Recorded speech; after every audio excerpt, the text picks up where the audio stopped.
Welcome to MCAT Cracker. I am Dr. Mohabbatullah. This channel is for FSC, MCAT, NUMS, EDIA, G, NEET complete notes, concept, important points and complete detail is available. Please subscribe this channel for upcoming notification. बिस्मिल्लाहिर्रहमानिर्रहीम अस्सलाम वालेकुम dear students. आज हम electromagnetic induction का next lecture पढ़ने वाले हैं। आज हम क्या पढ़ेंगे? AC generator. इंशाल्लाह एसी जनरेटर से रिलेटेड हर बेसिक पॉइंट, हर कम्प्लेक्स पॉइंट हम क्या करेंगे? डिस्कस करेंगे।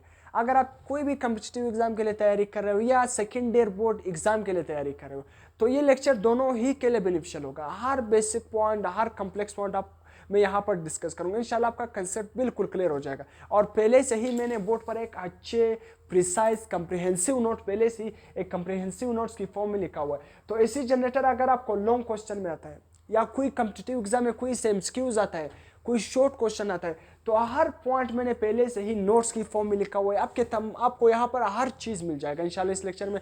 मतलब बहुत ही अच्छे नोट्स मिल जाएंगे जो आपके बोर्ड एग्जाम के लिए बहुत ही हेल्पफुल साबित हो सकते हैं।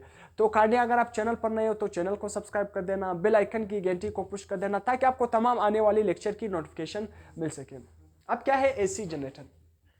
लफ्ज एसी से मुराद क्या है? Alternating current. अब alternating current generator, alternating current से मुराद क्या है? मतलब ऐसा करंट जिसकी पोलरिटी फिक्स ना हो। पोलरिटी फिक्स ना हो इसका मतलब क्या है? मतलब ये है कि करंट का जो डायरेक्शन है और मैग्नीट्यूड है वो वक्त के साथ क्या हो रहा हो? चेंज हो रहा हो। इस तरह करंट को हम क्या नाम देते हैं? अल्टरनेटिंग। अल्टरनेटिंग का मतलब भी क्या है? Changing current. मतलब ऐसा करंट जिसकी डायरेक्शन और मैग्नीट्यूड वक्त के साथ क्या हो? चेंज हो रहा हो, उसको हम क्या नाम देते हैं? Alternating current. या आसान अल्फाज में अल्टरनेटिंग करंट एक ऐसा करंट है जिसकी पोलरिटी फिक्स नहीं होती, मतलब जिसकी पोलरिटी क्या है? चेंजिंग है, उसको हम एसी करंट कहते हैं। दूसरा क्या है? Direct current. अब डायरेक्ट करंट एक ऐसा करंट है जिसकी पोलरिटी क्या है? फिक्स्ड है, जिसकी पोलरिटी क्या है? कांस्टेंट है। मतलब जिसकी पोलरिटी कांस्टेंट है इसका मतलब क्या है? मतलब उसका मैग्नीट्यूड और डायरेक्शन वक्त के साथ चेंज ना हो रहा हो, उसको हम क्या नाम देते हैं? Direct current. तो आज हम क्या पढ़ने वाले हैं? AC generator. एसी जनरेटर को हम आसान लफ्जों में क्या कहते हैं? अल्टरनेटर कहते हैं। तो एसी जनरेटर को हम क्या नाम देते हैं? अल्टरनेटर कहते हैं। या दूसरे अल्फाज में इसको हम क्या नाम देते हैं? Electrical generator. तो ये क्या है? इसके नाम है अल्टरनेटर या इलेक्ट्रिकल जनरेटर। अब ये तो हमने समझ लिया कि इसको अल्टरनेटर भी कहते हैं, इलेक्ट्रिकल जनरेटर भी कहते हैं। अब एसी जनरेटर दरअसल में है क्या? याद रखना, बहुत ही आसान अल्फाज में समझाना हो कि एसी जनरेटर क्या है। ऐसा जनरेटर जो क्या करे? मैकेनिकल एनर्जी को किस में कन्वर्ट करे? इलेक्ट्रिकल एनर्जी में कन्वर्ट करें। मतलब हम मैकेनिकल एनर्जीज को यूज करते हुए वो किस में कन्वर्ट हो जाए? इलेक्ट्रिकल एनर्जी में कन्वर्ट हो जाए, उसको हम क्या नाम देते हैं? AC generator. आसान लफ्जों में एसी जनरेटर ऐसा जनरेटर है जो मैकेनिकल एनर्जी को कन्वर्ट करता है इलेक्ट्रिकल एनर्जी में। Mechanical energy is converted into electrical energy, ये एसी जनरेटर का काम है। अब इलेक्ट्रिकल एनर्जी का मतलब क्या है? ये तो समझ आ गया कि एसी जनरेटर क्या है? एक ऐसा जनरेटर है जो मैकेनिकल एनर्जी को इलेक्ट्रिकल एनर्जी में कन्वर्ट करता है। अब इलेक्ट्रिकल एनर्जी से मुराद क्या है? Electrical energy is equal to electric current. तो इलेक्ट्रिकल एनर्जी से मुराद क्या है? इलेक्ट्रिक करंट देना। अब इलेक्ट्रिक करंट हमारे साथ दो टाइप है, एक अल्टरनेटिंग करंट है और एक क्या है? Direct current. अब जो एसी जनरेटर है ना, या में अल्टरनेटिंग करंट दे रहा होता है या डायरेक्ट करंट दे रहा होता है। मतलब एसी करंट दे रहा होता है या डीसी करंट। अब सिंपल जो अल्टरनेटिंग करंट है ना, अल्टरनेटिंग करंट से मुराद क्या है? मैंने आसान लफ्जों में बताया, ऐसा करंट जिसकी पोलरिटी क्या हो? फिक्स ना हो, मतलब उसकी पोलरिटी वेरिएबल हो, चेंजिंग हो, मतलब उसका डायरेक्शन और मैग्नीट्यूड वर्क के साथ क्या हो? चेंज हो रहा हो, उसको हम अल्टरनेटिंग करंट कहते हैं। डायरेक्ट करंट ऐसा करंट जिसकी पोलरिटी फिक्स हो, मतलब फिक्स होने का मतलब क्या है? कि उसकी डायरेक्शन और मैग्नीट्यूड चेंज ना हो, तो उसको हम डायरेक्ट करंट कहते हैं। अब जो एसी जनरेटर है ना, यह हमें कौन सा करंट देता है? अल्टरनेटिंग करंट देता है। तो याद रखना, एसी जनरेटर हमें कौन सा करंट देता है? अल्टरनेटिंग करंट देता है। तो आप किस तरह डिफाइन करोगे एसी जनरेटर? कि convert mechanical energy into electrical energy in the form of alternating current. तो हमें जो इलेक्ट्रिकल एनर्जी देता है ना, वो किसकी फॉर्म में देता है? इन the form of alternating current. सही है। तो इलेक्ट्रिकल एनर्जी मैंने बताया, इसका मतलब क्या है? Electric current. अब ये एसी जनरेटर को हमने डिफाइन भी कर लिया। अब simple convert mechanical energy into electrical energy, यहां पर मैंने लिखा भी है, मैंने हर पॉइंट यहां पर नोट्स की फॉर्म में लिखा है। सही है। कन्वर्ट एमई का मतलब क्या है? Convert mechanical energy into E का मतलब क्या है? Electrical energy in the form of alternating current. I का मतलब क्या है? करंट। ये क्या हो गया? एसी जनरेटर की तारीफ हो गई, एसी जनरेटर का फंक्शन हो गया। इसका प्रिंसिपल क्या है? अक्सर एमसीक्यूज में आता है कि इसका प्रिंसिपल क्या आता है। शॉर्ट क्वेश्चन में भी आता है what is the principle and explain the principle of AC generator. तो एसी जनरेटर का प्रिंसिपल क्या है, Faraday law of electromagnetic induction. Faraday law पर मेरे पहले से एक अच्छा लेक्चर मौजूद है, वहां पर आप देख सकते हो कि फैराडे लॉ है क्या। Faraday law of electromagnetic induction ही इसका बेसिक प्रिंसिपल है एसी जनरेटर का। तो उस वहां पर हमें जो फार्मूला था कि EMF is equal to minus N delta phi divided by delta T. Delta phi का मतलब क्या है, change in flux divided by T. मतलब ईएमएफ इज, आसान लफ्जों में EMF is directly proportional to the delta phi magnetic flux divided by delta T. मतलब जो ईएमएफ है ना वो रेट ऑफ मैग्नेटिक फ्लक्स के साथ कौन सा रिलेशन है, उसका डायरेक्ट रिलेशन है। जितनी भी मैग्नेटिक फ्लक्स में टाइम के साथ चेंजिंग आएगी उतना ही ज्यादा ईएमएफ प्रोड्यूस होगा। जितना भी magnetic flux with respect to time कम चेंज होगा उतनी ही ईएमएफ क्या होगी, कम प्रोड्यूस होगी। ज्यादा मैग्नेटिक फ्लक्स चेंज होगा तो वहां पर ईएमएफ ज्यादा प्रोड्यूस होगी। ये तो एक बेसिक प्रिंसिपल है, मैंने आपको समझाया ना। जिधर भी मैग्नेटिक फ्लक्स चेंज होगी ना, जिधर क्या चेंज होगी, मैग्नेटिक फ्लक्स चेंज होने की वजह से वहां पर चेंजिंग मैग्नेटिक फील्ड प्रोड्यूस होती है। ये तो इस चैप्टर के पहले पर इंट्रोडक्शन में मैंने ये चीजें बताई, इस पूरे चैप्टर का बेसिक प्रिंसिपल है। जब मैग्नेटिक फ्लक्स चेंज होगा तो वहां पर चेंजिंग मैग्नेटिक फील्ड प्रोड्यूस होगी। जब चेंजिंग मैग्नेटिक फील्ड प्रोड्यूस होती है तो वहां पर क्या प्रोड्यूस होता है, ईएमएफ इंड्यूस होता है। और ईएमएफ क्या इंड्यूस करवाता है, इंड्यूस करंट प्रोड्यूस करता है। तो वो क्या प्रोड्यूस करवाता है, इंड्यूस करंट प्रोड्यूस करता है। तो समझ आ गया, चेंजिंग मैग्नेटिक फ्लक्स को चेंज करोगे, चेंजिंग मैग्नेटिक फील्ड प्रोड्यूस करेगी। Changing magnetic field induce EMF generate करेगा। इंड्यूस ईएमएफ क्या जनरेट करेगा, इंड्यूस करंट जनरेट करेगा। सही है। तो ये जनरल इसका प्रिंसिपल किस पर बेस कर रहा है, Faraday law of electromagnetic induction, ये उसका फार्मूला भी है। अब इसके कंस्ट्रक्शन पर आते हैं। मतलब कंस्ट्रक्शन में हम देखते हैं कि उसके अंदर उसकी कंस्ट्रक्शन को देखते हैं, मतलब है क्या उसमें। अब कंस्ट्रक्शन में बहुत ही अच्छी चीजें है। सबसे पहले एसी जनरेटर कॉन्सिस्ट ऑफ, मतलब उसमें जो चीजें आता है किस चीज पर वो मुश्तमिल है। सबसे पहले क्या है, आर्मेचर। मैंने उसके सामने कुछ पॉइंट्स भी लिखे। Armature consist of number of coil wounded on an iron cylinder। जब आप क्या करोगे, एक coil को उठाओगे ना, जिस तरह ये क्या है, एक डायग्राम है ना, यहाँ पर साउथ पोल, यहाँ पर नॉर्थ पोल, ये क्या है, इस तरह क्या है, सिलेंडर कॉइल है ना। अगर आप कॉइल को इस तरह उठाओगे ना, कॉइल के इर्द गिर्द क्या करोगे, आयरन वायर को रेप कर दोगे, तो उसको हम आसान लफ्जों में क्या नाम देते हैं, आर्मेचर। जब आप क्या करोगे, जिस तरह ये क्या है, एक सिलेंडर है ना, ये बुक में उठाता हूँ ना, ये फिजिक्स का क्या है, बुक, बलूचिस्तान बुक है ना। अगर मैं इसको उठाऊँ ना, इस बलूचिस्तान बुक फिजिक्स का बुक है ना, ये मेरे साथ एक क्या है, इस तरह यहाँ पर अंदर एक कॉइल समझ सकते हो, ये कॉइल इस तरह पड़ा हुआ है। अगर मैं इस कॉइल को उठाऊँ ना, इसके इर्द गिर्द इस तरह क्या कर दो, इस तरह इसके इर्द गिर्द लपेट, तो क्या करो, इसके इर्द गिर्द इस तरह वायर को इस तरह लपेट दूँ ना, तो ये क्या बन जाएगा, इस तरह। अगर मैं वायर बहुत सारा इस तरह लपेट दूँ इसके ऊपर, तो ये क्या बन जाएगा, आर्मेचर बन जाएगा। तो पहला इसकी कंस्ट्रक्शन में क्या आ रहा है, आर्मेचर आ रहा है। सेकंड चीज क्या आ रहा है, permanent magnet provide the magnetic field to armature. ये हमारे साथ क्या है, एक नॉर्थ पोल एक साउथ पोल, ये दोनों हमारे साथ क्या है, किस्म के परमानेंट मैग्नेट है, जिसका काम क्या है, मैग्नेटिक फील्ड को प्रोवाइड करना। तो इसका काम क्या है, मैग्नेटिक फील्ड को प्रोवाइड करना। तीसरा कंपोनेंट क्या है, स्लिप रिंग। अब स्लिप रिंग, एक बात आपने याद रखना है, एक एसी जनरेटर है, इसके बाद हमारे साथ क्या है, डीसी मोटर। डीसी मोटर में क्या पाए जाते हैं, स्प्लिट रिंग, SL, मतलब वहां पर स्प्लिट रिंग पाए जाते हैं, जबकि एसी जनरेटर में क्या पाए जाते हैं, स्लिप रिंग। अक्सर डिफरेंस आता है कि एसी जनरेटर और डीसी मोटर में क्या फर्क है। डीसी मोटर को हम डिटेल से पढ़ेंगे, मैं सिंपल आपको अभी से बता रहा हूं कि आपने स्लिप रिंग और स्प्लिट रिंग में चेंज करना है। तो इसलिए एसी जनरेटर में क्या पाए जाते हैं, स्लिप रिंग, और डीसी मोटर में क्या पाए जाते हैं, split ring, SPLIT, split ring पाए जाते हैं। अब जो स्लिप रिंग है ना, स्लिप रिंग हमारे साथ क्या है, टू कॉपर वायर, यहाँ पर मैंने लिखा नहीं है, two copper slip ring wire लिख सकते हो, तो टू कॉपर स्लिप रिंग या इस तरह भी सही है, या two copper wire slip ring. Two copper slip rings A1 and A2 connected to end of the coil. ये हमारे साथ क्या है, कॉपर के, जो हमारे साथ क्या है, A1 और A2, हमारे साथ दो क्या है, A1 और A2, मैंने क्या लिखा है, A1 और A2। ये मेरे साथ क्या है, ये जो स्लिप रिंग है ना, ये ब्लैक से मैंने बनाया ना, इसको क्या नाम दो, A1, और ये जो ब्लैक से मैंने इस तरह बनाया है, ये मेरे साथ क्या है, A2।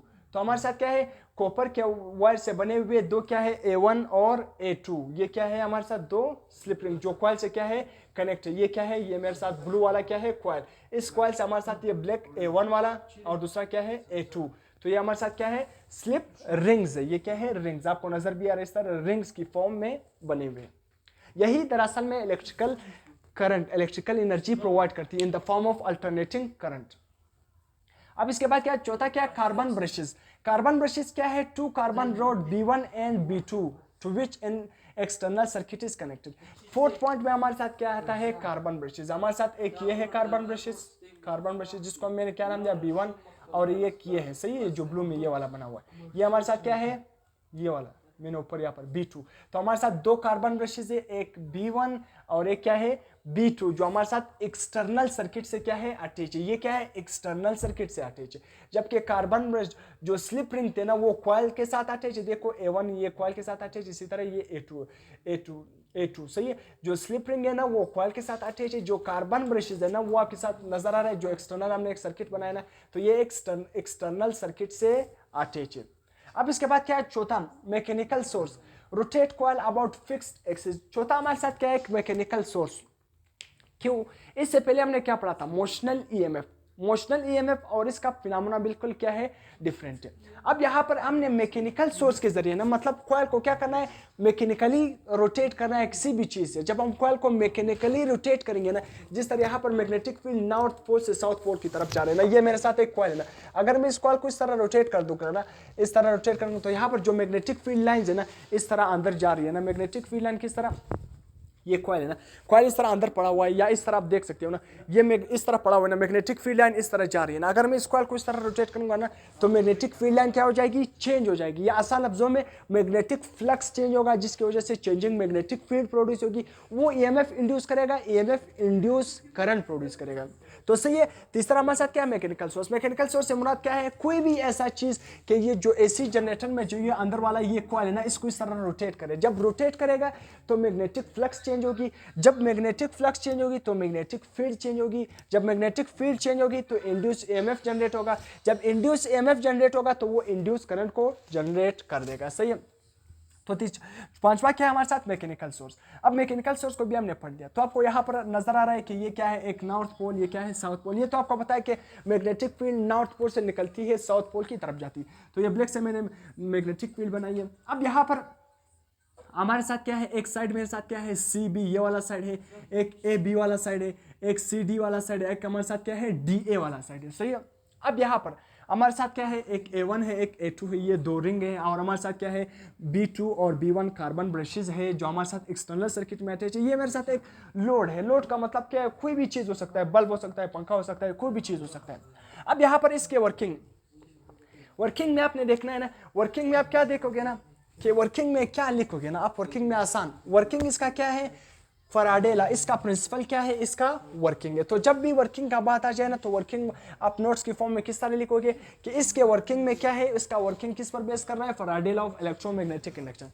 Faraday law of electromagnetic induction क्या कह रहा है कि EMF is directly proportional to the rate of change of magnetic flux. Rate of change of magnetic flux का मतलब क्या है, जिधर भी रेट आ जाए ना, तो उसका मतलब क्या है, विद रिस्पेक्ट टू टाइम। तो magnetic flux divided by T, तो इसको हम इस तरह कहते हैं rate of change of magnetic flux. तो rate of change of magnetic flux का ईएमएफ के साथ क्या है, डायरेक्ट रिलेशन। जिस तरह जितना भी rate of change of magnetic flux ज्यादा चेंज होगा तो ईएमएफ ज्यादा जनरेट होगा, कम चेंज होगा ईएमएफ कम जनरेट होगा। सही है। तो इसके वर्किंग में आपने ये लिखना है। दूसरा क्या है, कॉइल की रोटेशन। आपने कॉइल को रोटेट करना है इस तरह के ए पॉइंट बी पॉइंट। जब कॉइल को आप रोटेट करोगे ना, तो इसकी वजह से मैग्नेटिक फील्ड चेंज होगी, मैग्नेटिक फील्ड जब चेंज होगी ईएमएफ जनरेट होगा, ईएमएफ जब जनरेट होगा तो इंड्यूस करंट जनरेट करेगा। फिर आप दूसरे पॉइंट में मैंने 2 पॉइंट इस तरह लिखे, आप खुद भी इसमें लिख सकते हो, तो आसान लफ्जों में। दूसरा पॉइंट आप क्या लिख सकते हो वर्किंग में ये लिख सकते हो करंट की डायरेक्शन से मुराद क्या है, मैंने सिर्फ यहाँ पर एक हिंट के तौर पर लिखा है। करंट का डायरेक्शन से मुराद ये अपने right hand palm rule, left hand palm rule दोनों समझाना। जो हमारे साथ राइट हैंड पाम रूल है वो पॉजिटिव चार्जेस के लिए, जो लेफ्ट हैंड पाम रूल है वो नेगेटिव। लेफ्ट नेगेटिव, राइट किसके लिए, मेरे साथ क्या है, मेरा राइट हैंड है। जो मेरा राइट हैंड रूल होगा ना, कोई भी मतलब आसान लफ्जों में, राइट हैंड रूल किसके लिए होगा, पॉजिटिव चार्जेस के लिए होगा। Left hand palm rule negative charges के लिए होगा। अब यहां पर लेट सपोज अगर मैंने देखना है ना, यहाँ पर करंट जा रहा है, इलेक्ट्रॉन्स जा रहे हैं ना, इलेक्ट्रॉन जा रहे हैं, या यहाँ पर मैं क्या कंसिडर कर रहा हूँ, लेट सपोज इलेक्ट्रॉन। हम हमेशा एक बात, आपने किरचॉफ वोल्टेज ला, किरचॉफ करंट ला, वहाँ पर मेरा लेक्चर मौजूद भी है वहाँ पर। हम हमेशा जब भी सर्किट में करंट को अज्यूम करते हैं ना, तो वो कन्वेंशनल करंट को अज्यूम करते हैं। कन्वेंशनल करंट से मुराद क्या है, कन्वेंशनल करंट से मुराद कि जब करंट पॉजिटिव चार्जेस की वजह से हो तो उसको हम क्या नाम देते हैं, कन्वेंशनल करंट। इलेक्ट्रिक करंट से मुराद क्या है, जब भी करंट नेगेटिव चार्जेस की वजह से हो तो उसको हम क्या नाम देते हैं, इलेक्ट्रिक करंट। अब लेट सपोज मैंने यहाँ पर करंट की डायरेक्शन देखना है कि कॉइल का इस साइड पर दो बात आपने एक बात समझनी है कि जो साइड जो हमारे साथ साइड क्या है सी बी और साइड हमारे साथ क्या है डी ए, इसको मैं बाद में समझाता हूँ। यहाँ पर कोई भी चीज़ कोई भी मतलब करंट की डायरेक्शन या आप कह सकते हो यहाँ पर कोई भी ईएमएफ इस साइड में जनरेट नहीं होगा क्योंकि यहाँ पर मैग्नेटिक फोर्स नहीं लगती। बताता हूँ किस तरह क्यों यहाँ पर ईएमएफ जनरेट नहीं होता इन दोनों साइड पर। पहले आपने ये समझना है, लेट सपोज मैग्नेटिक फील्ड इस तरह है ना, मैग्नेटिक फील्ड इस तरह है ना, मैं इस कॉइल को ना लेट सपोज इस कॉइल में कन्वेंशनल करंट की वजह से, मतलब करंट कौन सा है कन्वेंशनल करंट से हमारा क्या है पॉजिटिव चार्जेस की वजह से, सही है। ये कॉइल इस तरह मौजूद है ना, ये ब्लू वाला। अब मैं इसको इस तरह रोटेट कर रहा हूँ ना, इस तरह रोटेट कर रहा हूँ, मतलब रोटेट कर रहा हूँ तो ये कॉइल इनवर्ड जा रहा है ना, ये कॉइल मैंने यहाँ पर इस तरह निकाल दिया ना, यहाँ पर सामने आपके सामने ये कॉइल क्या है इस तरह जा रहा है ना। अब मैं कॉइल की इस साइड को देखूंगा ना तो इसकी वेलोसिटी क्या है इनवर्ड, मतलब ये अंदर की तरफ जा रहा है ना, कॉइल इस तरह रोटेट कर रहा हूँ ना, ये बाहर की तरफ आ रहा है और ये इनवर्ड जा रहा है। जब कॉइल क्या करेगा इस तरह रोटेट करेगा तो हमें अपना राइट हैंड पाम रूल को देखूंगा। राइट हैंड पाम रूल में जो थंब होगा वेलोसिटी की डायरेक्शन में होगा, जो मेरी ये चार फिंगर होगी ना ये किसकी डायरेक्शन में होगी, मेरी मैग्नेटिक फील्ड की डायरेक्शन में होगी। और पाम किसकी डायरेक्शन को इंडिकेट करेगा, पाम फोर्स की डायरेक्शन को इंडिकेट। अब कॉइल को मैं इस तरह इनवर्ड मूव कर रहा हूँ ना, तो इस साइड को इस साइड पे मैं देखता हूँ कि करंट की डायरेक्शन नीचे की तरफ है या अपवर्ड है। अब देखना इस तरह ना, जब करंट क्या होगा, करंट भी इसमें डायरेक्शन मतलब सॉरी जो मूवमेंट क्या होगी इसकी, मूवमेंट क्या होगी इसकी इनवर्ड होगी ना, मतलब ये कॉइल इस तरह मूव कर रहा है ना, इस तरह नीचे इनवर्ड मूव कर रहा है ना, तो इसकी वेलोसिटी इनवर्ड है ना, तो तब मैं इस तरह इनवर्ड रखूंगा ना, तो ये कॉइल अंदर की तरफ जा रहा है। मैग्नेटिक फील्ड किस तरह है, ये मैग्नेटिक फील्ड की डायरेक्शन इस तरह है ना, ये मैग्नेटिक फील्ड की डायरेक्शन है, तो मैंने फिंगर इस तरह मैग्नेटिक फील्ड की डायरेक्शन में रख दिया, थंब इनवर्ड। तो फोर्स किस तरह आ रहा है, नीचे की तरफ आ रहा है, तो इस साइड में फोर्स किस तरह लगेगा, नीचे की तरफ लगेगा। तो इस साइड में फोर्स किस तरह लगेगा, नीचे की तरफ, इस साइड में इस तरह फोर्स नीचे की तरफ लगेगा।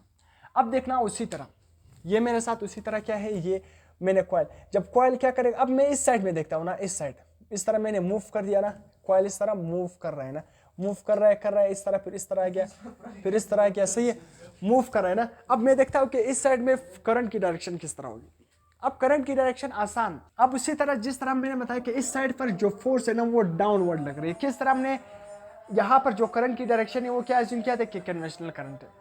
अब उसी तरह कन्वेंशनल करंट का मतलब क्या, पॉजिटिव चार्जेस के लिए हम कौन सा रूल यूज करते हैं, right hand palm rule use, तो ये हमारा राइट हैंड पाम रूल है। अब लेट सपोज उसी तरह इस साइड पर मैं देखता हूँ ना कि पॉजिटिव चार्जेस के लिए मैं तो right hand palm rule use करूंगा, अगर नेगेटिव चार्जेस होंगे तो मैं left hand palm rule use करूंगा। मगर इस सर्किट में मैं क्या कर रहा हूँ, कन्वेंशनल करंट को एज्यूम कर रहा हूँ। हर सर्किट में हम कन्वेंशनल करंट को एज्यूम करते हैं, तो मैं कन्वेंशनल करंट में का मतलब क्या है, वो करंट जो पॉजिटिव चार्जेस की वजह से मूव करेंगे। तो फिर से मैं अपना क्या करूंगा, अपना राइट हैंड रूल को एज्यूम करूंगा कि इस साइड पर फोर्स किस तरह लगेगा। अब फिर फोर्स किस तरह लगेगा, मैं यहाँ से आपको एक इंपॉर्टेंट बात बताने वाला हूँ। इस साइड में ना मैं कॉइल को किस तरह मूव कर रहा हूँ ना, ये कॉइल इस तरह मौजूद है ना, ये कॉइल को मैंने इस तरह मूव किया, ये इनवर्ड जा रहा है, अब इस तरह मैंने मूव किया ना, तो मतलब क्या हो गया, ये इनवर्ड जा रहा है और ये बाहर की तरफ आ रहा है ना, ये वाला साइड इस तरह, मतलब ये वाला साइड क्या है, बाहर की तरफ आ रहा है ना। अब जब बाहर की तरफ आ रहा है, जो थंब में वेलोसिटी की डायरेक्शन, फिंगर मैग्नेटिक फील्ड की डायरेक्शन, जिधर पाम आएगा उस डायरेक्शन में क्या लगेगा, फोर्स। तो राइट हैंड रूल को क्या किया, ये कॉइल का इस साइड आउटवर्ड आ रहा है, तो थंब आउटवर्ड, मैग्नेटिक फील्ड ये है, मैग्नेटिक फील्ड की डायरेक्शन जो आपके साथ ये जा रही है, तो थंब किस तरह आ रहा है, अपवर्ड, इस तरह। ये मैग्नेटिक फील्ड कॉइल इस तरह आ रहा है ना, तो ये मैग्नेटिक फील्ड इस तरह जा रही है, ये मैग्नेटिक फील्ड थंब अपवर्ड आ रहा है ना, ऊपर की तरफ जा रहा है, तो ये क्या है, ऊपर की तरफ जा रहा है ना, तो इस साइड में फोर्स किस तरह लगेगा, ऊपर की तरफ जा रहा है, इस डायरेक्शन में फोर्स ऊपर की तरफ जा रहा है। अब जिस डायरेक्शन में ना, जिस डायरेक्शन में फोर्स लगेगी उसी डायरेक्शन में क्या लगेगी, करंट लगेगी, सही है। जिस डायरेक्शन में फोर्स होगी उसी डायरेक्शन में वो क्या होगी, करंट। इस डायरेक्शन में फोर्स किस तरह लग रहा है, नीचे की तरफ ना, एफ एम मैग्नेटिक फोर्स, यहाँ पर क्या है, एफ एम, सही। इस फोर्स में क्या है, इस मतलब इस साइड पर कॉइल, मतलब कॉइल का इस साइड में फोर्स नीचे की तरफ आ रहा है, तो करंट भी इस साइड में, याद रखना इंपॉर्टेंट बात बता रहा हूँ, करंट भी क्या होगा इस साइड में, नीचे की तरफ, करंट भी क्या होगा, नीचे की तरफ। और इस साइड में फोर्स ऊपर की तरफ लग रहा है ना, तो करंट भी क्या होगा, ऊपर की तरफ होगा। तो मतलब इस साइड में करंट नीचे की तरफ और इस साइड में करंट ऊपर की तरफ। किस तरह हमने निकाला, मैग्नेटिक फोर्स की फोर्स को हमने यूज़ करते हुए ना वहाँ पर हमने अपने राइट हैंड फार्म रूल को यूज़ करते हुए हमने यूज़ किया। या आसान अल्फाज में आप क्या कर सकते हो, जो ये हमारा क्या है, ये मेरा लेफ्ट साइड है, ये मेरा राइट साइड है। लेफ्ट साइड में करंट की डायरेक्शन हमेशा नीचे की तरफ होगी, और जो राइट साइड है ना, ये राइट साइड में करंट की डायरेक्शन क्या होगी, नीचे की तरफ होगी, डाउनवर्ड। और लेफ्ट साइड में जो कॉइल का लेफ्ट साइड है उसमें करंट की डायरेक्शन अपवर्ड होगी। सही है। बाकी ये करंट इस तरह मूव करता होगा, फरता हुआ इस साइड में, इस तरह करंट की डायरेक्शन, यहाँ पर क्या होगा, इस तरफ करंट की डायरेक्शन होगी। सही है, इस तरह। तो समझ आ गया। मैग्नेटिक फोर्स को हमने देखते हुए ना, यहाँ पर करंट की डायरेक्शन नीचे की तरफ, यहाँ पर करंट की डायरेक्शन क्या होगा, अपवर्ड होगा। सही है। अब यहाँ पर हम देखते हैं ना, हमने करंट की डायरेक्शन को देख लिया ना, अब ये करंट की डायरेक्शन इसमें इस तरह होगा। करंट किस तरह प्रोड्यूस हो गया ना, करंट हमने मैकेनिकल सोर्स के जरिए, ये कॉइल को हमने इस तरह रोटेट किया। जब कॉइल को हमने रोटेट किया ना, कॉइल की रोटेशन की वजह से मैग्नेटिक फ्लक्स चेंज हो गया। मैग्नेटिक फ्लक्स की चेंज होने की वजह से मैग्नेटिक फील्ड चेंज हो गया। मैग्नेटिक फील्ड चेंज होने की वजह से ईएमएफ इंड्यूस हो गया। ईएमएफ इंड्यूस होने की वजह से इंड्यूस करंट जनरेट हो गया। तो यहाँ पर इसमें क्या होगा, इंड्यूस करंट जनरेट होगा। पहले से तो इसमें करंट मौजूद नहीं है ना। करंट हमने किस तरह जनरेट किया, मैंने बताया मैकेनिकल सोर्स। मैकेनिकल सोर्स का मतलब क्या है, इस कॉइल को हमने किसी वजह से, किसी भी चीज से रोटेट कर दिया। जब रोटेट किया तो इसमें क्या प्रोड्यूस हो गया, ईएमएफ इंड्यूस हो गया। अब यहां पर मेरे साथ क्या है, देखो ना, ये मेरे साथ रिंग, जो दूसरा रिंग ये है स्लिप रिंग जिसको हम कहते हैं ना, जो ये राइट जो साइड क्या है, सीडी वाला साइड है ना, देखो नजर आ रहा है, ये डीसी वाला साइड, ये डीसी वाला साइड ना, देखो रिंग 1 A1 से अटैच है। जो मेरे साथ क्या है, BC वाला ना, सॉरी A और B वाला, AB वाला साइड किसके साथ अटैच है, देखो नजर आ रहा है, दूसरे रिंग के साथ अटैच है। मतलब B2 स्लिप रिंग 2 के साथ अटैच है, B2 के साथ अटैच। अब आप कॉइल को जितना भी रोटेट करोगे, एक वो आपने क्या किया, 90 डिग्री रोटेट किया, 90 डिग्री किया, 180 के बाद 1 क्या किया, 270 के बाद वापस ओरिजिनल पोजीशन पर 360। जितना भी आप रोटेट करोगे ना, एक बात आपने याद रखना है, जो DC साइड होगा ना, वो हमेशा किसके साथ अटैच होगा, AC साइड के साथ अटैच होगा। जो AB साइड होगा वो हमेशा किसके साथ अटैच होगा, इसके जो रिंग्स B2 रिंग है ना, स्लिप रिंग B2 के साथ ही अटैच होगा। जितना आप रोटेशन दोगे उतना ही क्या होगा, याद रखना, आपके साथ जो साइड होंगे वो फिक्स होंगे, वो चेंज नहीं होंगे। अगर आपने इसको इस तरह रोटेट भी कर दिया ना, तो ये साइड इसी रिंग के साथ अटैच होगा, ये साइड इस रिंग के साथ अटैच होगा। ये जो दूसरा साइड है ना, ये इस तरह रिंग के अंदर से गुजर कर आ रहा है ना, ये साइड तो हमें समझ आ गया, DC वाला साइड इस A1 रिंग के साथ अटैच है। सही, ये मेरे साथ क्या है, रिंग A1 स्लिप रिंग। सही है, ये वाला। और जो मेरे साथ जो ये वाला AB वाला साइड है ना, इस तरह क्या आता गया, ये इस तरह क्या गया, इस तरह, इसको हम क्या नाम देते हैं, सॉरी ये जो B में मैंने लिखा है, ये B का मतलब क्या है, ब्रशेस। जो ये ब्लैक है ना, ये ब्लैक वाला क्या है मेरे साथ, ब्लैक वाला मेरे साथ क्या है, स्लिप रिंग। जो ये साइड क्या है, AB वाला साइड है, ये इस तरह क्या है, अब मैं आपको किस तरह बताऊँ, ये इस तरह ना, ये आपके साथ एक रिंग है ना, ये इस तरह एक रिंग है ना, तो जो दूसरा साइड है ना, ये दूसरा साइड इस तरह रिंग के अंदर पहले वाले रिंग से इस तरह गुजरता हुआ, मतलब ये इस तरह पहले रिंग के साथ गुजरता हुआ ना, इस तरह पहले रिंग से गुजर गया, नीचे इस तरह क्या है, दूसरे रिंग के साथ इस तरह अटैच है। तो ये इस तरह ना, इस तरह ये क्या है, इस तरह पहले रिंग से इस तरह गुजर गया, पहले रिंग से क्या क्या गुजर गया, ये वाला साइड का जो ये तार है कॉइल का, ये वाला साइड इस तरह पहले वाले रिंग से गुजर गया, दूसरे वाले रिंग के साथ इस तरह अटैच है। तो ये बात आपने याद रखना है।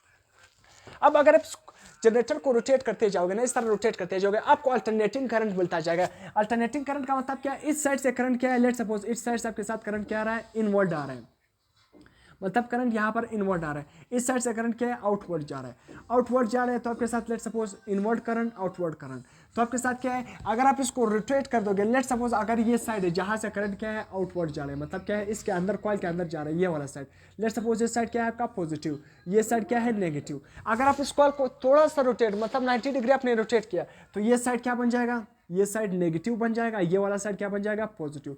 फिर से आपने रोटेट किया ना, ये साइड क्या बन जाएगा, फिर से पॉजिटिव, और ये साइड क्या बन जाएगा, नेगेटिव। पॉजिटिव नेगेटिव मतलब पॉजिटिव नेगेटिव, पोलरिटी चेंज हो रही है, पोलरिटी क्या हो रही है, फिक्स नहीं है। तो हमें कौन सा करंट मिल रहा है, अल्टरनेटिंग करंट। अभी हम ग्राफ भी देखेंगे किस तरह साइनोसाइडल ग्राफ का जो हमारे साथ ग्राफ है ना वो ऑब्टेन हो रहा है।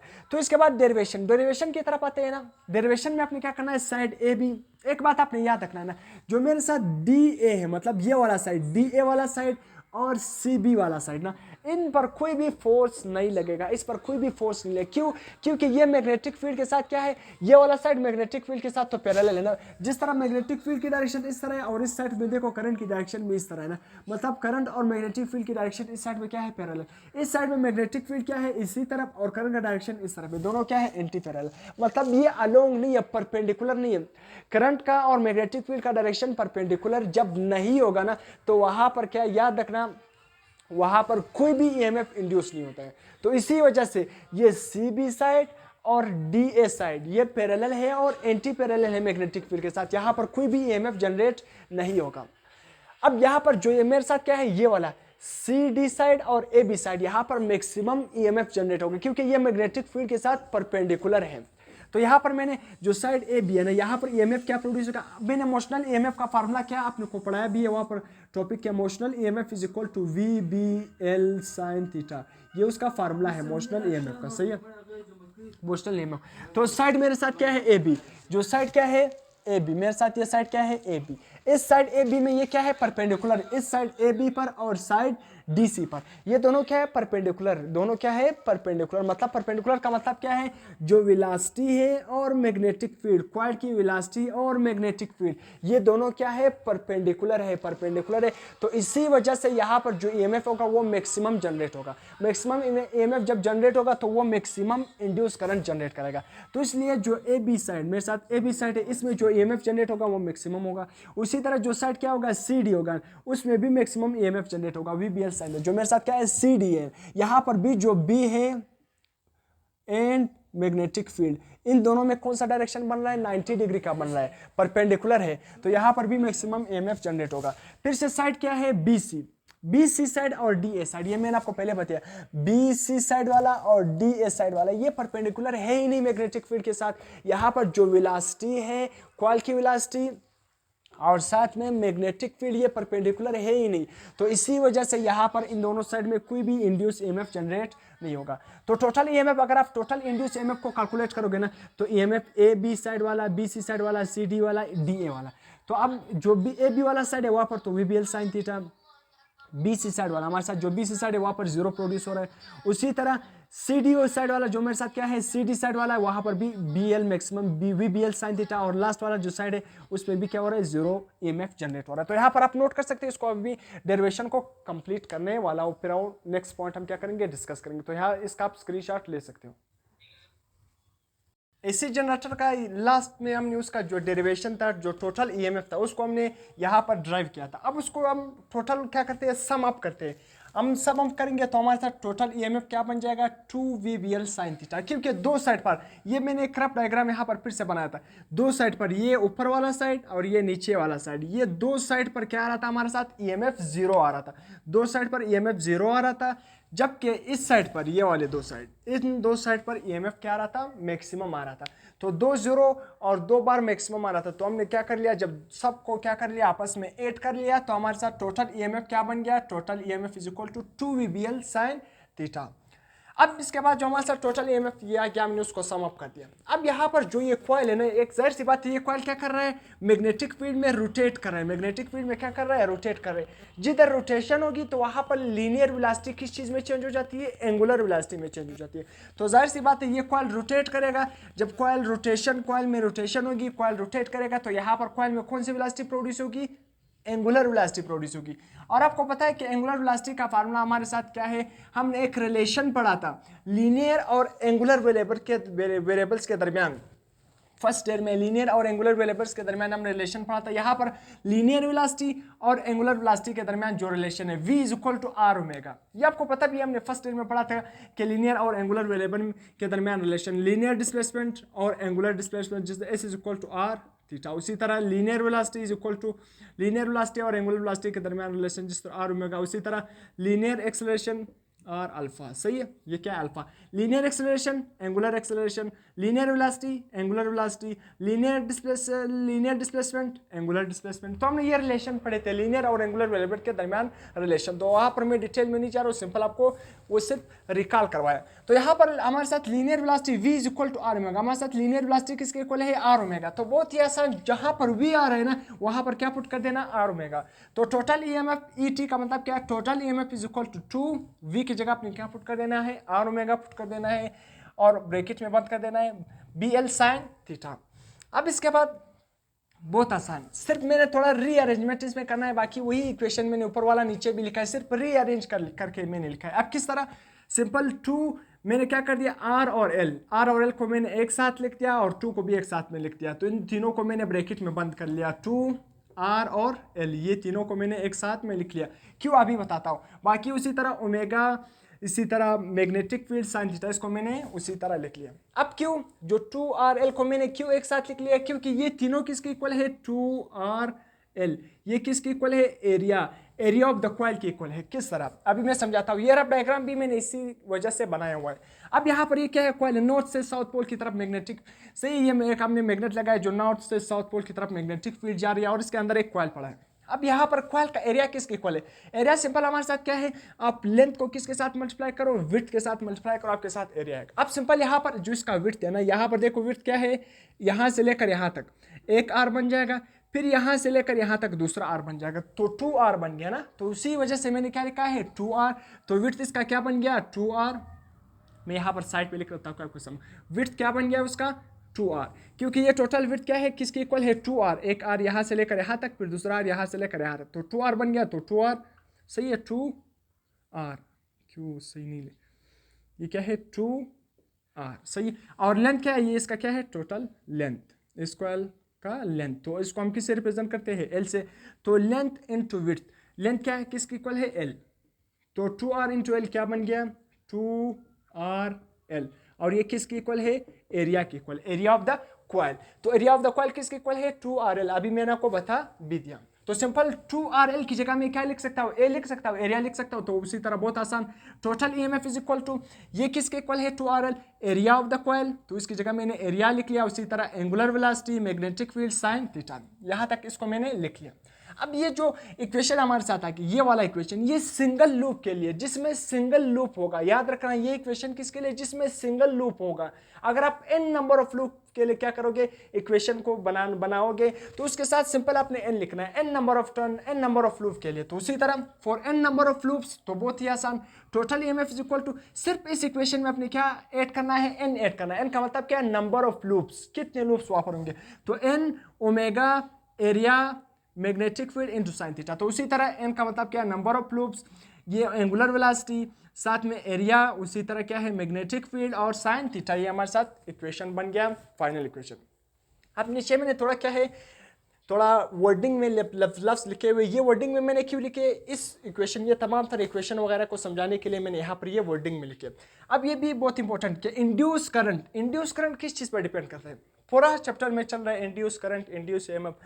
उसी तरह तो इंड्यूस करंट किस चीज पर डिपेंड करता है, induce current number of magnetic field lines पर डिपेंड करती है। यहाँ से जो नॉर्थ से साउथ पोल की तरफ जा रही है ना, इंड्यूस करंट इसी मैग्नेटिक फील्ड लाइन पर डिपेंड करता है। मैं सिंपल समझा रहा हूँ कि इंड्यूस करंट किस चीज पर डिपेंड करता है। इस कॉइल में क्या होगी, जब रोटेशन होगी तो इसमें इंड्यूस करंट क्या होगा, जनरेट होगा। तो इंड्यूस करंट किस चीज पर डिपेंड करता है, number of magnetic field lines पर डिपेंड करता है। इंड्यूस करंट किस चीज पर डिपेंड करता है, number of magnetic field lines पर डिपेंड करता है। अब इंड्यूस करंट कब मैक्सिमम होगा, इंड्यूस करंट तब मैक्सिमम होगा, ये क्या है velocity, velocity of the coil is perpendicular to the magnetic field. जब भी कॉइल की वेलोसिटी और मैग्नेटिक फील्ड ये दोनों क्या होंगे, परपेंडिकुलर होंगे। ये किस चीज का सिंबल है, परपेंडिकुलर। परपेंडिकुलर का मतलब क्या है, जब इन दोनों के दरमियान क्या बन रहा हो 90 डिग्री, कॉइल की रोटेशन के दरमियान और मैग्नेटिक फील्ड के दरमियान, इन दोनों के दरमियान जब एंगल क्या बन रहा होगा 90, दोनों क्या होंगे परपेंडिकुलर, तब जो आपके साथ इंड्यूस करंट उस कॉइल में जनरेट होगा, सबसे ज्यादा जनरेट होगा उसमें इंड्यूस करंट। और सबसे कम इंड्यूस करंट कब कॉइल में जनरेट होगा, जब भी कॉइल की वेलोसिटी क्या होगा, पैरेलल होगा मैग्नेटिक फील्ड के साथ। ये क्या है पैरेलल, पैरेलल का मतलब क्या है 0 डिग्री एंगल वहां पर क्या हो बन रहा हो। तो जब भी कॉइल की वेलोसिटी, कॉइल का रोटेशन मैग्नेटिक फील्ड के साथ क्या हो पैरेलल, ये क्या है पैरेलल का सिंबल है। तो तब वहां पर जो इंड्यूस करंट जनरेट होगा वो क्या होगा, मिनिमम होगा, ना होने के बराबर होगा। तो ये बात आपको समझ आ गई। अब यहाँ पर क्या है, इसी वजह से ये डेरिवेशन को समझाने के लिए यहाँ पर मैंने ये लिखा है। अब आपके साथ क्या है, ई नोट। ई नोट का मतलब क्या है, मैक्सिमम ईएमएफ। ई नोट का मतलब क्या है, मैक्सिमम ईएमएफ। तो मैक्सिमम ईएमएफ किसके इक्वल होगा, एन डब्ल्यू ए बी। सही है, मतलब number of turn angular velocity area on to magnetic field. तो मैक्सिमम ईएमएफ किसके इक्वल होगा, एन डब्ल्यू ए बी। सही है। अब साइन थीटा किधर गया, क्योंकि साइन 90 किसके इक्वल होता है, साइन 91 के इक्वल होता है। क्योंकि जब भी यहाँ पर मैंने क्या लिखा है, मैक्सिमम ईएमएफ। मैक्सिमम ईएमएफ कब जनरेट होगा, मैक्सिमम ईएमएफ तब जनरेट होगा जब भी वेलोसिटी और मैग्नेटिक फील्ड परपेंडिकुलर होंगे। जब वेलोसिटी और मैग्नेटिक फील्ड परपेंडिकुलर होंगे तो वहां पर साइन 90 किसके इक्वल होगा, परपेंडिकुलर का मतलब क्या है, इन दोनों के दरमियान एंगल कितना बनना होगा, 90। तो साइन 90 किसके इक्वल होता है, 1 के इक्वल होता है। तो इसी वजह से साइन 91, तो 1 इसके साथ मल्टीप्लाई करेंगे, वही क्या बन जाएगा, एन डब्ल्यू ए बी। तो यहाँ पर अगर आप क्या पुट करेंगे, साइन 90, तो साइन 91 के इक्वल होता है, तो साइन 90 क्या हो जाएगा, खत्म। तो सिंपल क्या रह जाएगा, एन डब्ल्यू ए बी। तो मैक्सिमम ईएमएफ किसके इक्वल आ गया, एन डब्ल्यू ए बी। अब बहुत आसान, उसी तरह अब मैक्सिमम ईएमएफ इसके इक्वल है। तो यहाँ पर इस इक्वेशन में आपने आसानी से क्या करना है, इस इक्वेशन में पुट कर देना है। इस इक्वेशन में किस तरह पुट कर देना है कि EMF is equal to E naught sine theta. EMF किसके इक्वल है, ई नोट साइन थीटा। अब किस तरह, मैक्सिमम ईएमएफ ये आ गया ना, तो हमारे साथ क्या आ गया, ये कौन सा ईएमएफ होगा, instantaneous EMF. Instantaneous EMF is equal to maximum EMF into sine theta. इसी इक्वेशन में मैंने पुट कर दिया। ये क्या है हमारे साथ, टोटल, मतलब इंस्टेंटेनियस टोटल ईएमएफ किसके इक्वल है, एन डब्ल्यू ए बी। तो इसी इक्वेशन से मैंने ये नया इक्वेशन बना लिया। किस तरह, ये उसी जगह ये ई नोट मतलब मैक्सिमम, या पर जो टोटल ईएमएफ है ये इधर ही आ रहा है। सही है, इसी, और ये क्या है जो N W A B, N W A B, इसकी जगह क्या आ गया, ये इसकी जगह मैंने लिख लिया मैक्सिमम ईएमएफ किसके इक्वल है, एन डब्ल्यू ए बी। तो उसकी जगह मैंने मैक्सिमम ईएमएफ लिख लिया, बाकी उसी तरह मैंने लिख लिया साइन थीटा।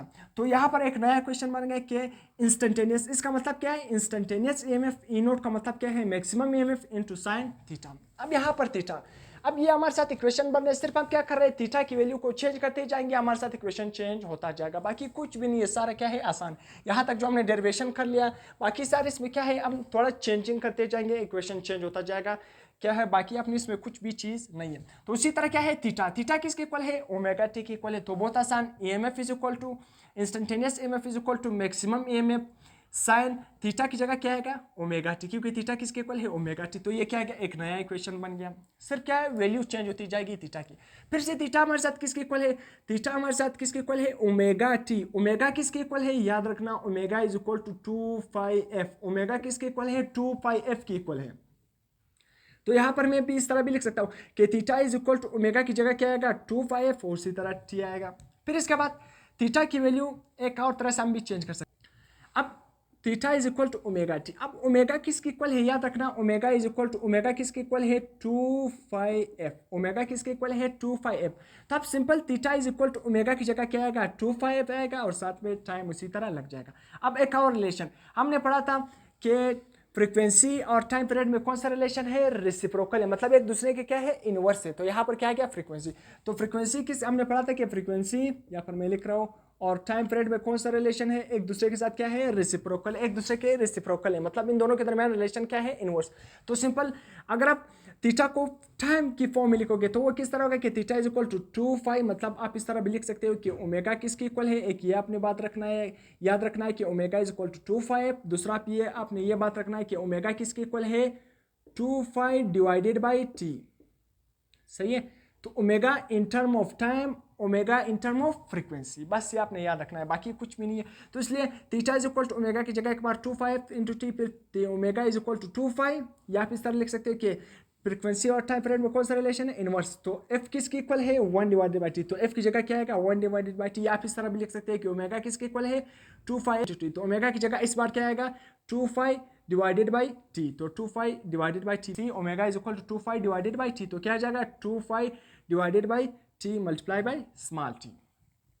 ये आपके साथ नया रिलेशन बन गया, ओमेगा की ये दो रिलेशन। अब सिंपल ओमेगा की आपने ये वैल्यू इस इक्वेशन में पुट कर देनी है, बहुत आसान। Total EMF is equal to N, उसी तरह एन आपके साथ आएगा, एन की वैल्यू जो आपके साथ इक्वेशन, ये वाला इक्वेशन इस इक्वेशन में आपने पुट करना है, या आपने इस इक्वेशन में। तो मैंने इस इक्वेशन में पुट कर लिया, क्यों, ई नोट किसके इक्वल है, E naught N W A B. तो मैंने सिंपल इस इक्वेशन में मैंने पुट कर दिया, क्योंकि यहाँ पर ई नोट की वैल्यू जब आप इस इक्वेशन में ई नोट की वैल्यू पुट करोगे तो वापस इस इक्वेशन से क्या बन जाएगा, ये वाला इक्वेशन बन जाएगा। तो total EMF is equal to N W A B sine theta. Theta किसके इक्वल है, ओमेगा टी। तो ओमेगा टी की जगह मैंने क्या लिख लिया, थीटा लिख लिया। तो सिंपल मैं इस इक्वेशन में क्या पुट कर रहा हूँ, अब यहाँ पर मैं थीटा की दो डिफरेंट वैल्यू पुट कर रहा हूँ। उसी तरह total EMF is equal to N मैंने उसी तरह लिख लिया। ओमेगा मैंने क्या लिख लिया, ओमेगा के साथ ओमेगा किसके इक्वल है, बहुत आसान। अब या देखना ओमेगा किसके इक्वल है, 2πf। तो ओमेगा की जगह मैंने क्या लिख लिया, 2πf। उसी तरह A B area into magnetic field, उसको मैंने उसी तरह लिख लिया साइन, उसी तरह मैंने साइन लिख लिया। थीटा किसके इक्वल है, थीटा हमारे साथ इक्वल है। अब देखना थीटा की मैं कौन सी वैल्यू पुट कर रहा हूँ, ये वाली वैल्यू पुट कर रहा हूँ, 2π1 divided by T into T. तो मैंने क्या लिख लिया, 2π1 divided by T into T. तो हमारे साथ ये क्या आ गया, एक नया इक्वेशन बन गया। तो सिंपल हम क्या कर रहे हैं, सिर्फ थीटा की वैल्यू को इसके अंदर डाल रहे हैं, मतलब यहाँ पर क्या कर रहे हैं, सब्सटीट्यूट कर रहे हैं। थीटा की वैल्यू क्या कर रहे हैं, सब्सटीट्यूट कर रहे हैं, बाकी कुछ भी चेंज नहीं हो रहा है, सिर्फ आपने थीटा की वैल्यू को याद रखना है। तो एक नया इक्वेशन बन गया। अब इसके बाद क्या है, इन टर्म ऑफ इंड्यूस करंट और इंस्टेंटेनियस करंट, मतलब पी करंट आप कह सकते हो, फी करंट, या हमारे साथ आई नोट क्या है, जिधर भी आई नोट होगा उसका मतलब क्या है, मैक्सिमम करंट। और ये क्या है हमारे साथ, सिंपल आई नोट नहीं लिखा होगा उसका मतलब क्या है, इंस्टेंटेनियस करंट। सही है। तो जिधर भी ई नोट लिखा होगा उसका मतलब क्या, वो चीज क्या होगी, मैक्सिमम होगी। तो यहाँ पर ई नोट सादा ई, तो ई नोट का मतलब क्या है, मैक्सिमम ईएमएफ, सिंपल ई का मतलब क्या है, इंस्टेंटेनियस ईएमएफ। यहाँ पर आई नोट का मतलब क्या है, मैक्सिमम करंट, सिर्फ आई का मतलब क्या है, इंस्टेंटेनियस करंट। अब इस इक्वेशन को हम क्या करते हैं, जिस तरह यहाँ पर मैंने ये इक्वेशन लिखा है ना, इस तरह इसको हम किस में लिखते हैं, इन टर्म ऑफ करंट। जिस तरह यहाँ पर मैंने लिखा है इस इक्वेशन को, इसको हम इन टर्म ऑफ करंट भी लिख सकते हैं। आपने पढ़ा था कि according to Ohm law V is equal to I R, या आप V को इस तरह भी लिख सकते हैं, in term of EMF, EMF is equal to I R. अगर आपने करंट को फाइंड करना है तो current is equal to EMF divided by R. तो मैंने उसी तरह यहाँ पर लिखा भी है कि current is equal to EMF divided by R.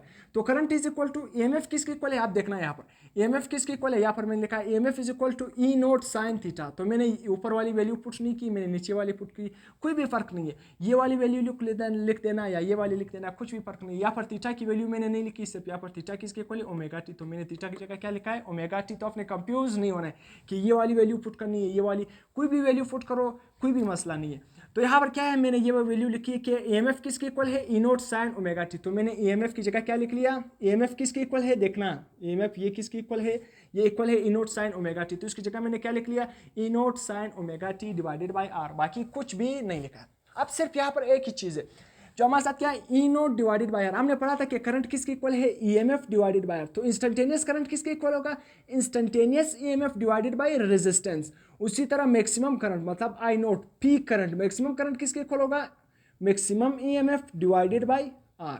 तो maximum EMF divided by R ये किसके इक्वल है, मैक्सिमम करंट के इक्वल है। तो यहाँ पर मैं इसकी जगह लिख सकता हूँ ई नोट डिवाइडेड बाय आर की जगह मैं क्या लिखूंगा, मैक्सिमम करंट, उसी तरह बाकी उसी तरह लिखूंगा साइन ओमेगा टी। तो इसको मैं इस तरह भी लिख सकता हूँ, सिंपल ये क्या है, टाइम की फॉर्म में। अगर आप फ्रीक्वेंसी की फॉर्म में लिखोगे तो simple I is equal to I naught sine omega किसके इक्वल है, अभी मैंने आपको बता दिया 2πf।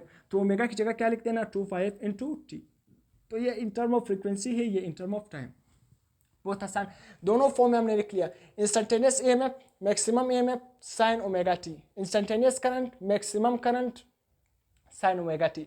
तो ये इक्वेशन हमने तमाम तार AC जनरेटर से रिलेटेड इक्वेशन हमने क्या कर लिया, ड्राइव कर लिया। अब इसके बाद क्या है, हमने क्या करना है, कॉइल की मुख्तलिफ पोजीशन, कॉइल की हमने क्या देखनी है, पोजीशनिंग देखनी है। कॉइल की पोजीशनिंग देखनी है मुख्तलिफ फॉर्म पर, मतलब मुख्तलिफ डिग्री पर। याद रखना जो हमारे साथ EMF है ना, वो किस चीज़ पर डिपेंड कर रहा है, वो साइन थीटा पर। यहाँ पर आप देखो ना, EMF किस चीज़ पर डिपेंड कर रहा है, EMF साइन थीटा पर। मतलब EMF is the function of sine, मतलब वो साइन थीटा पर डिपेंड कर रहा है। उसी तरह करंट किस चीज़ पर डिपेंड कर रहा है, हमारे साथ जो इंस्टेंटेनियस करंट है वो भी किस चीज़ पर डिपेंड कर रहा है, साइन थीटा पर डिपेंड कर रहा है। तो उसी तरह जो इंस्टेंटेनियस करंट है, it is also the function of sine theta, मतलब साइन थीटा पर ही डिपेंड कर रहा है। अब देखना मुख्तलिफ पोजीशन पर जो कॉइल की जो पोजीशनिंग होगी, वहाँ पर जो इंस्टेंटेनियस करंट होगा और इंस्टेंटेनियस EMF होगा वो भी क्या होगा, डिफरेंट होगा। अब जो पहला पोजीशन है ये क्या है, 0 डिग्री। ये क्या हमारे साथ मैक्सिमम इंड्यूस करंट पॉजिटिव है, सही है, मतलब पॉजिटिव करंट, मतलब पॉजिटिव पीक में। यहाँ पर क्या है, मैक्सिमम करंट, मतलब मैक्सिमम करंट है नेगेटिव पीक में, मतलब करंट मैक्सिमम आ रहा है मगर नेगेटिव डायरेक्शन में। यहाँ पर करंट मैक्सिमम आ रहा है पॉजिटिव डायरेक्शन में, सही है। अब पॉजिटिव करंट का मतलब क्या है, positive maximum current, negative maximum current, इसको अभी मैं समझाता हूँ। पॉजिटिव करंट का मतलब क्या है कि करंट आ रहा है पॉजिटिव में, ज़्यादा आ रहा है। नेगेटिव करंट का मतलब क्या है, करंट वही है, सिर्फ उसका डायरेक्शन चेंज हो गया, तो उसको हम कहते हैं नेगेटिव करंट। मतलब करंट मैक्सिमम आ रहा है मगर क्या है, नेगेटिव में मैक्सिमम आ रहा है। इसका मतलब क्या है, अगर करंट क्या है, मतलब पहले क्या है, ये साइड पॉजिटिव था और ये साइड क्या था, नेगेटिव। अब ये साइड नेगेटिव बन गया, ये साइड क्या बन गया, पॉजिटिव। मतलब सिर्फ उसकी पोलरिटी चेंज हो गई, बाकी करंट क्या है, मैक्सिमम ही है। तो यहाँ पर देखो पहले पॉजिटिव में आ रहा है ग्राफ, फिर नीचे नेगेटिव, ये क्या है, नेगेटिव। मतलब negative maximum, positive maximum. Negative का मतलब ये नहीं है कि करंट नेगेटिव हो गया, सिर्फ उसका डायरेक्शन चेंज हो गया। करंट मैक्सिमम आ रहा है मगर उसका डायरेक्शन चेंज हो गया। तो ये क्या है, positive maximum current, negative maximum current. अब देखना किस तरह करंट मैक्सिमम आ रहा है, कहाँ पर मिनिमम आ रहा है। पहला पॉइंट, ये पॉइंट जहाँ पर क्या है, एंगल कितना बन रहा है, 0 डिग्री। इस पॉइंट पर ये कॉइल मैं एक बुक से आपको समझाता हूँ। ये क्या है, एक बुक है, सही है। अब इस बुक को देखना है। सबसे पहले कॉइल को मैं इस पोजीशन से स्टार्ट करता हूँ। आप इस पोजीशन से भी स्टार्ट करते हो क्योंकि यहाँ पर मैंने जो डायग्राम बनाया वो इस पोजीशन से मैंने बनाया। पहले कॉइल क्या है, उसी तरह ये मैग्नेटिक फील्ड, ये क्या है, नॉर्थ पोल, ये साउथ पोल, ये इस तरह अंदर पड़ा हुआ है। सही है, कॉइल इस तरह पड़ा हुआ है इस पोजीशन में। अब इस पोजीशन में कॉइल पड़ा है, मैग्नेटिक फील्ड, तो आपने एक बात याद रखना है, मैग्नेटिक फील्ड हमेशा नॉर्थ से साउथ की तरफ जाती है। तो ये क्या है, नॉर्थ, और ये क्या है, साउथ। तो मैग्नेटिक फील्ड हमेशा क्या होगी, नॉर्थ से साउथ पोल की तरफ जा रही होगी। तो मैग्नेटिक फील्ड का डायरेक्शन हमेशा इस तरह है, नॉर्थ से साउथ पोल। अब कॉइल इस डायरेक्शन में ना, तो कॉइल मैग्नेटिक फील्ड भी नॉर्थ से साउथ पोल, कॉइल की डायरेक्शन क्या, कॉइल ने अभी इस तरह रोटेट करना है। तो कॉइल की वेलोसिटी भी क्या है, इसी डायरेक्शन में। मैग्नेटिक फील्ड भी नॉर्थ से साउथ पोल की तरफ जा रहा है, और कॉइल की जो वेलोसिटी की डायरेक्शन है, रोटेशन की डायरेक्शन है, वेलोसिटी की डायरेक्शन है, वो भी उसी डायरेक्शन में। तो मैग्नेटिक फील्ड लाइंस और वेलोसिटी ऑफ द कॉइल दोनों क्या है, पैरेलल है। तो दोनों क्या है, पैरेलल। मैंने यहाँ पर लिखा भी है कि वेलोसिटी ऑफ द कॉइल और मैग्नेटिक फील्ड दोनों क्या है, पैरेलल है। तो फर्स्ट पॉइंट पर क्या है, जो दोनों क्या है, वेलोसिटी और मैग्नेटिक फील्ड जब पैरेलल होंगे तो इंड्यूस करंट क्या होगा, अभी मैंने बता दिया। इंड्यूस करंट क्या होगा, जब पैरेलल होगा तो इंड्यूस करंट क्या होगा, मिनिमम होगा। इस पॉइंट पर आपको नजर भी आ रहा है कि यहाँ पर ग्राफ क्या है, बिल्कुल 0 पर है। तो इंड्यूस करंट इस पॉइंट पर क्या है, 0 है। अब ये क्या है, कॉइल, कॉइल ने इस तरह रोटेशन शो की, कॉइल ने इस तरह रोटेट कर लिया, इस पोजीशन पर पहले था।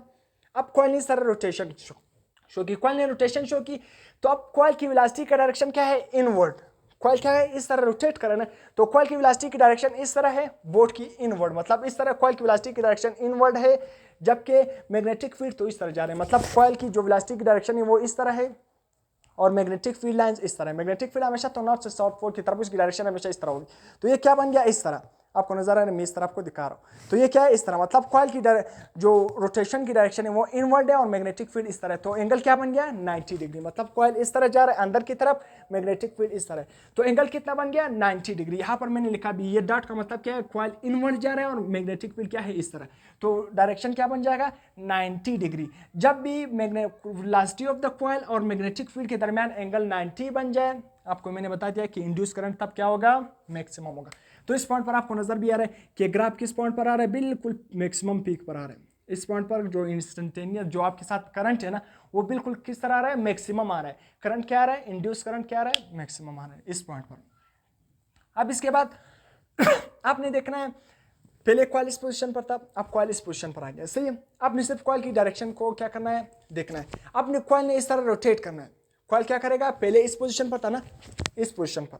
सही है, मैंने ये बुक उठा लिया ना, मैंने कॉइल को किस तरह स्टार्ट किया, इस तरह। पहले कॉइल इस पोजीशन पर था, फिर कॉइल ने इस तरह रोटेट कर दिया। अब ये रोटेशन के बाद अब कॉइल ने क्या करना है, इस तरह रोटेट करना है। सही है, इस पोजीशन से आपने इस तरह क्या करना है, रोटेट करना है। जब इस तरह क्या होगा, इस पोजीशन से इस तरह रोटेट होगा ना, तो अब देखना जो वेलोसिटी होगी, मतलब वेलोसिटी ऑफ द कॉइल और मैग्नेटिक फील्ड के दरमियान जो वेलोसिटी की डायरेक्शन होगी वो क्या होगी, एंटी पैरेलल होगी। कॉइल क्या है, ये कॉइल की वेलोसिटी की डायरेक्शन क्या थी, इनवर्ड थी ना। अब ये क्या करेगा, इस तरह होगा। कॉइल जब इस तरह रोटेट करेगा ना, तो वेलोसिटी की डायरेक्शन इस तरफ, मतलब मेरी तरफ, और मैग्नेटिक फील्ड उस तरफ। मैग्नेटिक फील्ड इस तरह जा रही है और कॉइल की वेलोसिटी की डायरेक्शन क्या है, मेरी तरफ। मतलब वेलोसिटी इस तरफ आ रही है। सही है, ये वेलोसिटी इस तरफ है और मैग्नेटिक फील्ड उस तरफ है, तो दोनों क्या बन जाएंगे, एंटी पैरेलल। यहाँ पर मैंने लिखा भी है, वेलोसिटी इस तरफ है और मैग्नेटिक फील्ड इस तरफ है, एंटी पैरेलल। एंगल क्या बन जाएगा, 180 डिग्री। इस पॉइंट पर क्या है, 90 डिग्री। इस पॉइंट पर क्या बन गया, 180 डिग्री। फिर से sin 180 पर क्या होगा, मतलब 180 डिग्री का मतलब क्या, अगर आप मैं इस क्या होगा, इस इक्वेशन से आपको बताऊं, इक्वेशन से आसान बताओ ताकि आपको अच्छी तरह समझ आ जाए। इस इक्वेशन से अभी मैं आपको भी बता, मतलब मैथमेटिकल भी बता रहा हूँ, वैसे भी बता रहा हूँ कि करंट किस तरह 0 होगा। अब I is equal to I naught sine theta. सही है, अब क्या होगा, I is equal to I naught, सही है, साइन क्या बन गया, दोनों एंटी पैरेलल है तो 180 डिग्री। साइन 180 किसके इक्वल है, बहुत ही आसान, साइन 180 किसके इक्वल है, 0। साइन 180 0, तो ये पूरा फैक्टर क्या बन जाएगा, I is equal to I naught sine 180 zero के इक्वल है, मल्टीप्लाई बाई जीरो, जब जीरो आई नोट के साथ मल्टीप्लाई होगा तो करंट क्या बन जाएगा, जीरो। तो साइन 180 भी किसके इक्वल है, जीरो के इक्वल है, तो इस पॉइंट पर भी करंट हमारे साथ क्या बन जाएगा, 180 डिग्री पर करंट क्या होगा, जीरो होगा। अब इसके बाद ये कॉइल ने इस तरह रोटेशन की, इस पॉइंट से इस तरफ आ गया। अब कॉइल ने क्या करना है, फिर से रोटेशन शो करनी। कॉइल क्या करेगा, रोटेशन इस तरह, कॉइल ने अभी क्या करना है, इस तरह इस पोजीशन, अपने कॉइल इस तरह, कॉइल ने क्या करना है, फिर से इस तरह रोटेशन शो की। कॉइल ने रोटेशन शो की, अब इसकी वेलोसिटी का डायरेक्शन क्या है, आपकी तरफ है। कॉइल की वेलोसिटी देखो, कॉइल इस तरह रोटेट कर रहे हैं ना, तो जाहिर सी बात है कॉइल की वेलोसिटी क्या है, इस तरह आपकी तरफ है। अभी कॉइल की वेलोसिटी की डायरेक्शन आपकी तरफ है, मगर मैग्नेटिक फील्ड इस तरह। कॉइल की वेलोसिटी की डायरेक्शन इस तरफ, मैग्नेटिक फील्ड इस तरफ, तो फिर से क्या बन गया, 90 डिग्री। यहाँ पर मैंने लिखा भी है, ये क्या है, इस तरह, मतलब आउटवर्ड है। डॉटेड का मतलब क्या है, आपकी तरफ आउटवर्ड है, और मैग्नेटिक फील्ड इस तरह, फिर से 90 डिग्री बन रहा है, 270। यहाँ पर मैं आपको क्वेश्चन के जरिए भी बताता हूँ कि I is equal to I naught sine 270। Sine 270 किसके इक्वल होता है, -1। तो यहाँ पर -1 को जब आप आई नोट के साथ मल्टीप्लाई करोगे, I is equal to minus I naught, तो करंट क्या बन जाएगा, मैक्सिमम तो होगा मगर नेगेटिव में मैक्सिमम होगा। तो इस पॉइंट पर 270 डिग्री पर करंट क्या होगा, मैक्सिमम होगा, मगर नेगेटिव मैक्सिमम होगा। नेगेटिव मैक्सिमम का मतलब क्या है, सिर्फ उसका डायरेक्शन चेंज हो गया, बाकी करंट क्या है, मैक्सिमम है। अब इसके बाद क्या है, कॉइल ने अपनी पोजीशन यहां तक पहुंच गया, अब वापस अपनी ओरिजिनल पोजीशन पर कॉइल ने आना है। तो कॉइल क्या करेगा, इस पोजीशन से वापस इस तरह रोटेट करके वापस अपनी ओरिजिनल, इस पोजीशन से हमने स्टार्ट किया था यानी वापस, तो ये जब अपनी वापस इस ओरिजिनल पोजीशन पर आएगा, फिर से आपने देखना है कि मैग्नेटिक फील्ड भी इसी तरह है और वेलोसिटी की डायरेक्शन, कॉइल की वेलोसिटी की डायरेक्शन भी इसी तरह, क्योंकि कॉइल इस तरह रोटेट कर रहा है, इस तरह था ना, तो इस तरह उसने रोटेट की, तो वेलोसिटी की डायरेक्शन भी इसी तरह है, मैग्नेटिक फील्ड की डायरेक्शन भी इसी तरह है, फिर से पैरेलल बन गया।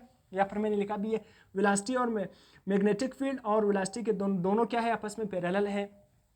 तो इस केस में फिर से यहाँ पर क्या है, 360 डिग्री। इस केस में फिर से अगर आप साइन 360 पुट करोगे, साइन 360 भी किसके इक्वल है, 0। तो इस केस में फिर से आपको करंट क्या मिलेगा, 0। देखो ये क्या है, इस पॉइंट पर टच कर रहा है अगर आप, तो इसका मतलब क्या है, इस पॉइंट पर फिर आपसे करंट, आपको करंट क्या मिलेगा, 0 मिलेगा। तो कॉइल की मुख्तलिफ पोजीशन पर आपको करंट मुख्तलिफ मिल रहा है। तो पहले मैंने आपको बता दिया कि इंड्यूस करंट किस चीज़ पर डिपेंड करती है, number of magnetic field lines पर डिपेंड करती है कि वो कब वेलोसिटी के साथ पैरेलल होगी, कॉइल की वेलोसिटी के साथ कब क्या होगी, कब परपेंडिकुलर होगी और कब पैरेलल होगी। तो ये आपने याद रखना है। इसके बाद हम नेक्स्ट पॉइंट क्या करेंगे, डिस्कस करेंगे। इसका आपने क्या करना है, स्क्रीनशॉट ले लो। इसके बाद हम क्या करेंगे, नेक्स्ट पॉइंट डिस्कस करेंगे। एसी जनरेटर का इनपुट क्या है और एसी जनरेटर का आउटपुट क्या है। इनपुट तो आपको पता है मैकेनिकल सोर्स, मतलब मैकेनिकल एनर्जी। हम कॉइल को किसी भी जरिए से उसको रोटेट करना है तो मतलब मैकेनिकल सोर्स हम अप्लाई करेंगे। तो इनपुट को हम क्या नाम देंगे कि एसी जनरेटर का जो इनपुट है वो क्या है, मैकेनिकल एनर्जी, और आउटपुट क्या है, इलेक्ट्रिकल एनर्जी। मतलब इलेक्ट्रिकल एनर्जी का मतलब क्या है, इलेक्ट्रिक करंट, और इलेक्ट्रिक करंट का मतलब क्या है, कौन सा करंट दे रहे हैं हमें, अल्टरनेटिंग करंट, एसी। तो आउटपुट पर अगर इलेक्ट्रिकल एनर्जी लिखा हुआ तो तब भी सही है, या अगर आप लिख लो अल्टरनेटिंग करंट, अल्टरनेटिंग करंट, ये भी क्या है, सही है, दोनों क्या है, सही है, इलेक्ट्रिकल एनर्जी या अल्टरनेटिंग करंट।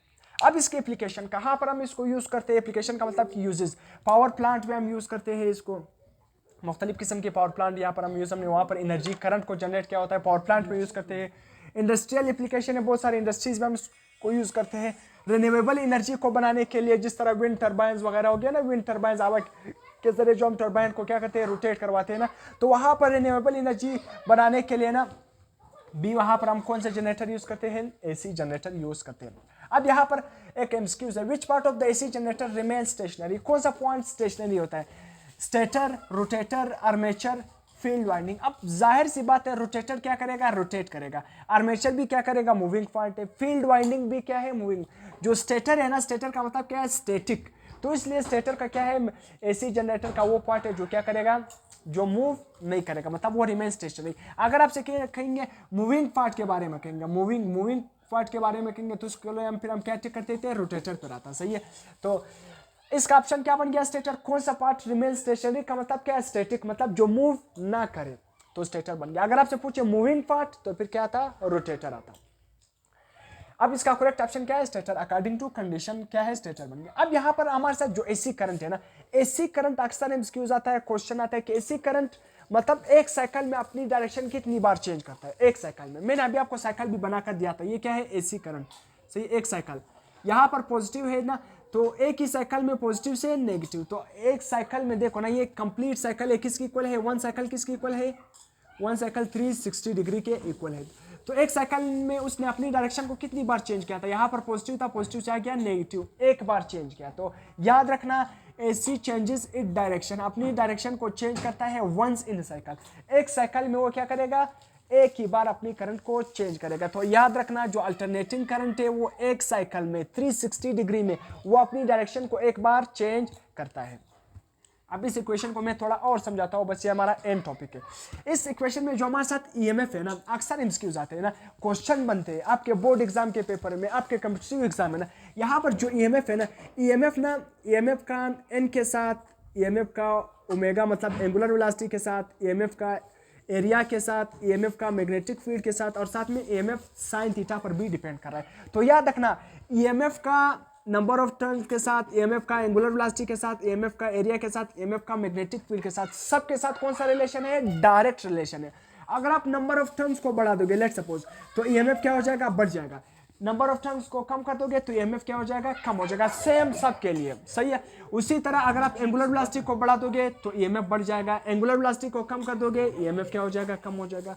उसी तरह एरिया के साथ भी डायरेक्ट रिलेशन है, एरिया को बढ़ा दोगे तो उसी तरह EMF क्या हो जाएगा, बढ़ जाएगा। एरिया को कम करोगे तो EMF भी क्या हो जाएगा, कम हो जाएगा। कॉइल का एरिया, मैग्नेटिक फील्ड को स्ट्रॉन्ग करोगे मतलब बढ़ाओगे तो EMF भी क्या हो जाएगा, बढ़ जाएगा। मैग्नेटिक फील्ड को वीक करोगे तो EMF भी क्या हो जाएगा, वीक हो जाएगा। तो सबके साथ कौन सा रिलेशन है, डायरेक्ट रिलेशन है। साइन थीटा क्या है, 90 डिग्री पर जो मैंने बताया था, पॉजिटिव मैक्सिमम आई नोड आ रहा था, करंट आ रहा था, और माइनस उसी तरह 270 पर जो करंट आ रहा था वो क्या था, मैक्सिमम आ रहा था मगर वो नेगेटिव आ रहा था, मैक्सिमम आ रहा था मगर नेगेटिव आ रहा था। तो समझ आ गया ना, EMF का नंबर ऑफ टर्न्स, EMF का एंगुलर वेलोसिटी के साथ भी डायरेक्ट रिलेशन है। अक्सर आता है कि अगर हम एंगुलर वेलोसिटी को बढ़ा देंगे, कॉइल की एंगुलर वेलोसिटी को बढ़ा देंगे तो EMF पर क्या असर होगा।